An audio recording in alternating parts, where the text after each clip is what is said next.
go here potentially, pick up more of the river, but lose out on the observatory. And that'll potentially pick up here. Don't know, of course there might be AI just hiding in this fog south of here.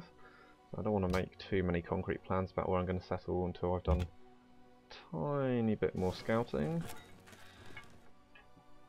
Okay, so animal husbandry in. Now next is going to be trapping to improve our ivory.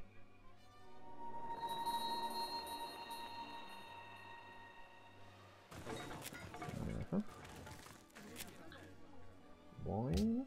What are they going to get? They're going to get fur and some horses.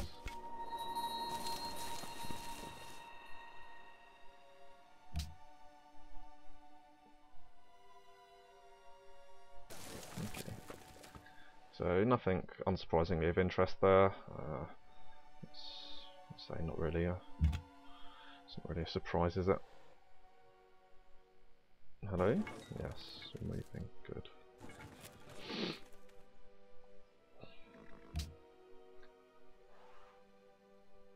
So, just I didn't really talk about choosing the worker. If we didn't have, if there was say a lot of forest around here, no, let me think of another example. If we didn't have a lot of resources that were worth, were important to improve really quickly, we could have delayed the worker with, say, a monument, which would massively speed up our first policy, which is quite useful if you want to push liberty. You can get a settler out much more quickly.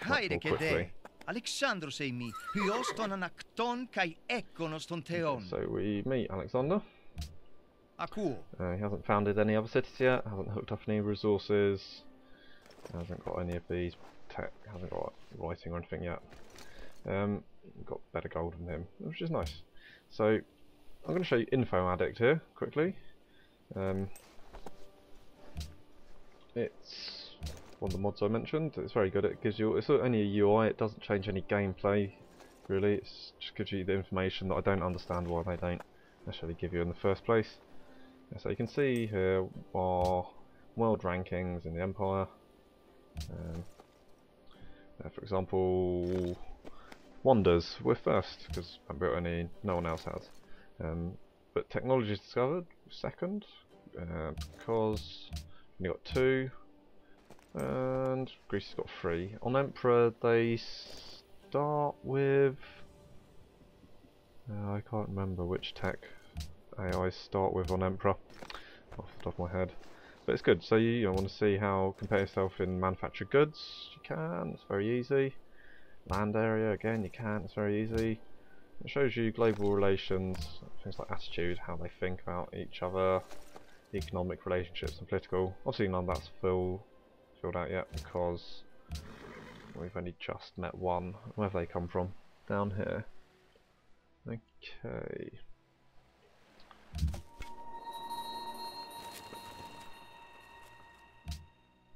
Carry on exploring.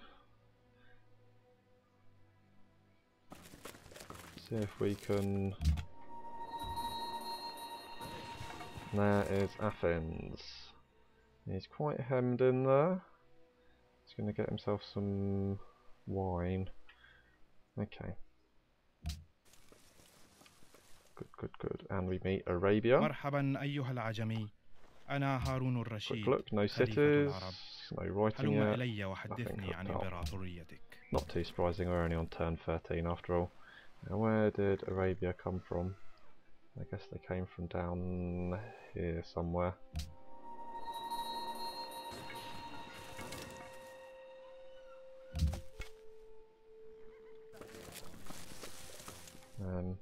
Is this coastal? Yeah, it's coastal, so probably can't get around there.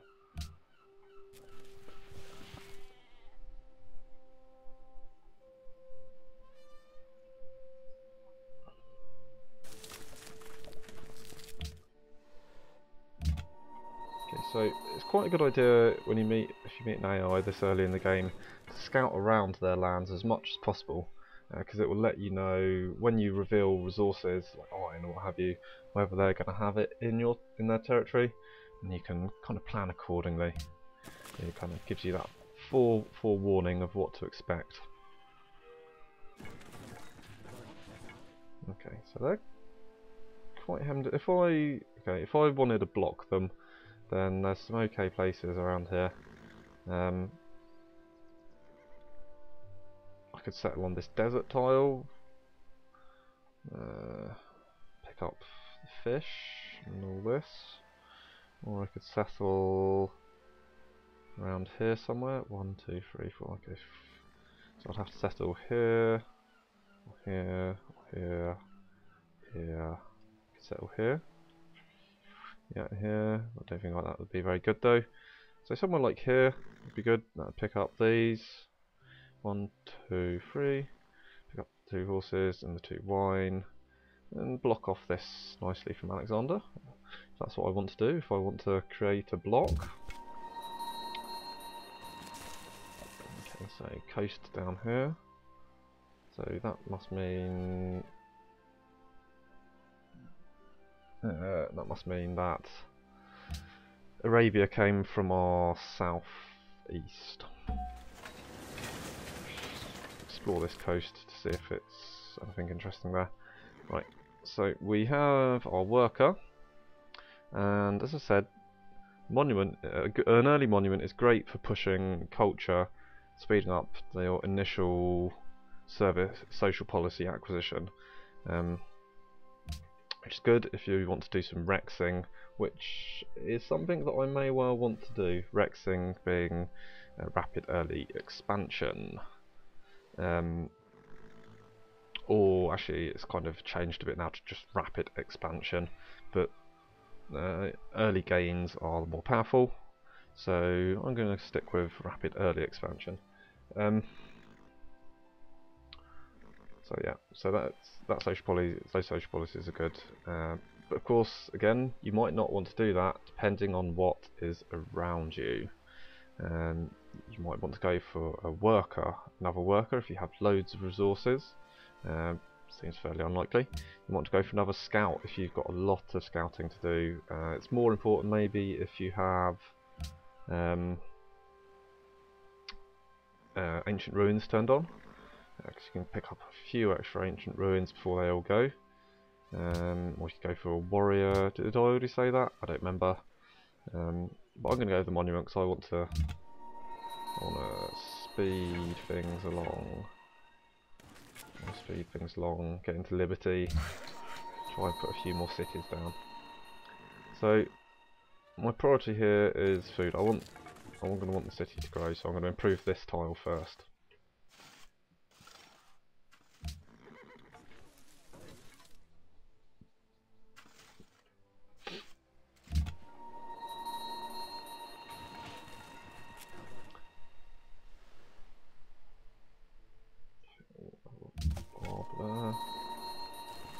Okay, so if I went here I would get the 2 fish,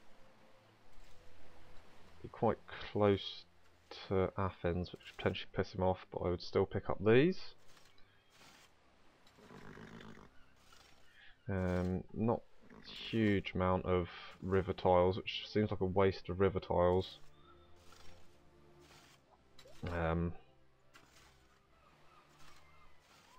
You could go for, if you went for a city here, 1, 2, 3, 4. You could go for another one here, 1, 2, 3, 4. You could go for another one here, which could share these resources here, this resource here, pick up this fish, and this fish, and this fish, and share this ivory potentially. So if I was going to go a bit ICS-y, Infinite City Sprawl, I could go here and here, which would be okay. I mean that would be okay indeed. Picking up extra happiness and strategic resources. Even this one I'd need a coastal anyway. Again, a little bit production poor. I mean, you're going to have production from the plains and the horse there. and potentially from harbour as well.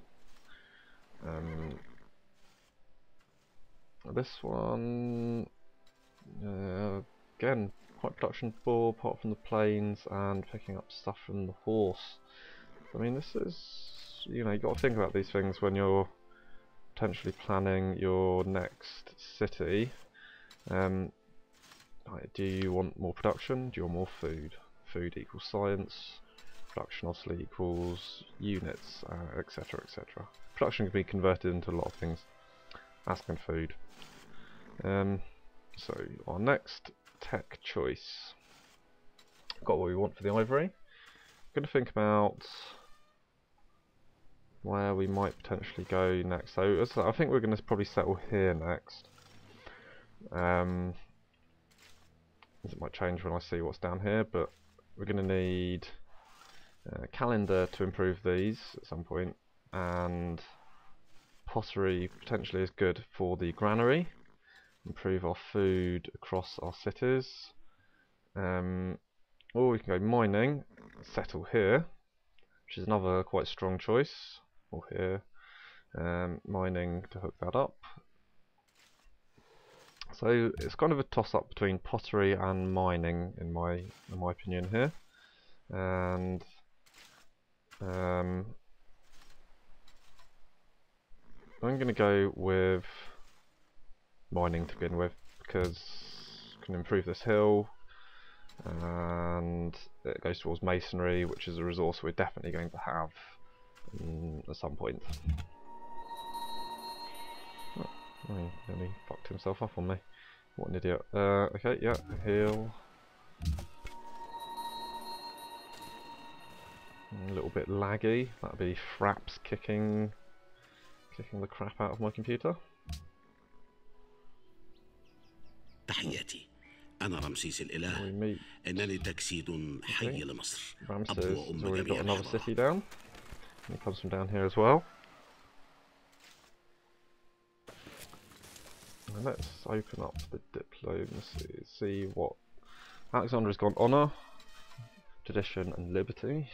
So obviously Alexander is thinking militarily, which isn't a surprise for him, he often does.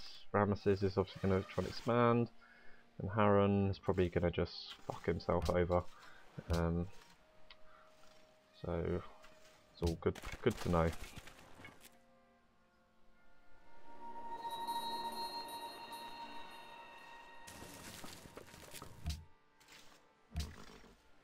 Don't need to move this guy just yet because there's that river in the way. Can't actually get to us.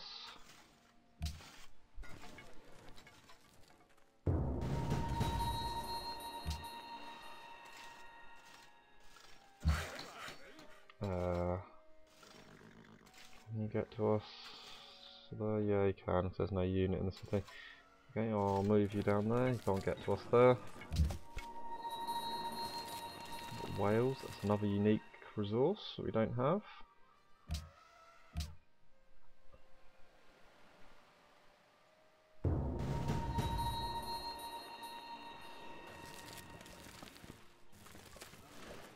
Monaco down there.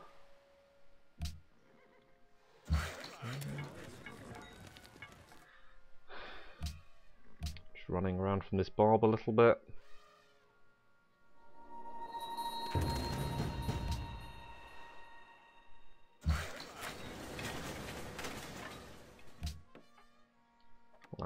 Lag.